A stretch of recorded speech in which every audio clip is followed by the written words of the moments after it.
Bismillahirrahmanirrahim. Assalamualaikum warahmatullahi wabarakatuh.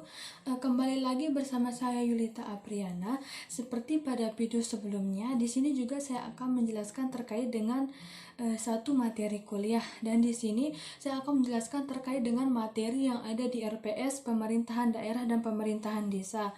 Dan ini sekaligus sebagai tugas dari mata kuliah tersebut. Yang pertama, saya akan membahas terkait dengan konsep dasar pemerintahan daerah dan pemerintahan desa.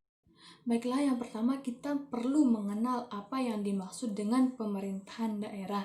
Nah, pemerintahan daerah adalah penyelenggaraan urusan pemerintahan oleh pemerintah daerah dan Dewan Perwakilan Rakyat Daerah menurut asas otonomi dan tugas pembantuan dengan prinsip otonomi seluas-luasnya dalam sistem dan prinsip NKRI sebagaimana yang dimaksud dalam Undang-Undang Dasar NRI 1945. Yang kedua, ada perangkat daerah. Di sini perangkat daerah dibagi menjadi dua. Yang pertama itu ada perangkat daerah provinsi dan ada perangkat daerah kabupaten atau kota. Nah, perangkat daerah provinsi ini terdiri atas sekretariat daerah, sekretariat DPRD, dinas daerah, dan lembaga teknis daerah. Sedangkan perangkat daerah kabupaten atau kota itu terdiri atas sekretariat daerah, sekretariat DPRD, dinas daerah, lembaga teknis daerah, kecamatan, dan kelurahan. Selanjutnya, kita akan membahas terkait dengan pemerintah desa. Pemerintah desa atau yang disebut juga dengan Pemdes adalah lembaga pemerintah yang bertugas mengelola wilayah tingkat desa.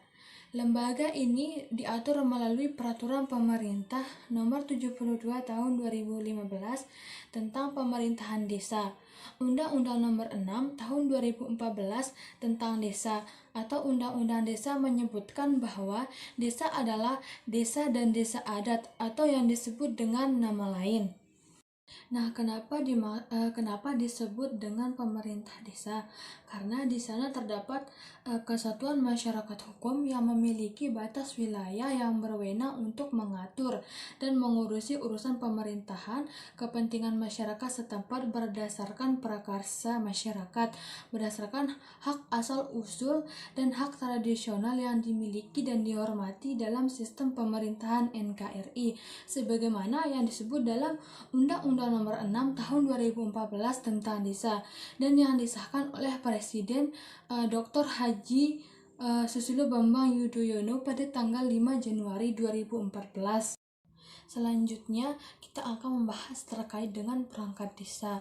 Dalam struktur organisasi desa, kepala desa juga dibantu oleh perangkat-perangkat desa yang terdiri dari 7 perangkat.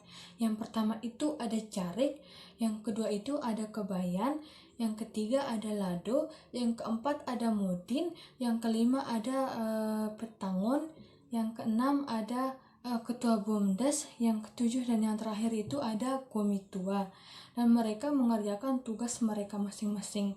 Dan untuk tugasnya bisa teman-teman cari atau teman-teman searching di internet. Baiklah, selanjutnya kita akan membahas terkait dengan memahami asas penyelenggaraan pemerintahan dalam desa. Yang pertama itu kita akan membahas terkait dengan pengertian asas. Definisi asas yang saya dapat di sini adalah definisi asas menurut KBBI, yaitu dasar atau hukum dasar. Asas adalah prinsip dasar yang menjadi acuan berpikir seseorang dalam mengambil keputusan yang penting dalam hidupnya. Dan di sini ada beberapa asas yang disampaikan dan dianut di Indonesia. Yang pertama itu ada asas kekeluargaan, ada asas kedaulatan rakyat, ada asas mengenai pembagian kekuasaan, asas hukum, dan asas kewarganegaraan. Yang kedua, ada asas penyelenggaraan pemerintahan daerah. Asas penyelenggaraan pemerintahan daerah ini terdiri dari yang pertama, ada asas desentralisasi. Asas desentralisasi merupakan penyerahan wewenang maupun urusan pemerintah pusat ke daerah otonom. Desentralisasi adalah kekuasaan pemerintahan oleh pemerintah pusat kepada daerah otonom berdasarkan asas otonomi. Pengertian ini sesuai dengan Undang-Undang Nomor 23 Tahun 2014. Dengan adanya desentralisasi, maka muncul otonomi-otonomi bagi suatu pemerintahan daerah. Yang kedua, ada asas sentralisasi. Asas sentralisasi adalah pengaturan kewenangan dari pemerintah daerah kepada pemerintah pusat untuk mengurus urusan rumah tangganya sendiri berdasarkan prakarsa dan aspirasi masyarakatnya atau rakyatnya sendiri dalam kerangka negara kesatuan Republik Indonesia. Yang ketiga, ada asas dekonsentralisasi. Asas dekonsentralisasi adalah pelimpahan sebagian urusan pemerintah yang menjadi kewenangan pemerintah pusat kepada gubernur sebagai wakil pemerintah pusat. Baiklah teman-teman, hanya ini yang dapat saya sampaikan dan jelaskan. Mohon maaf atas segala kesalahan kata dan ucapan.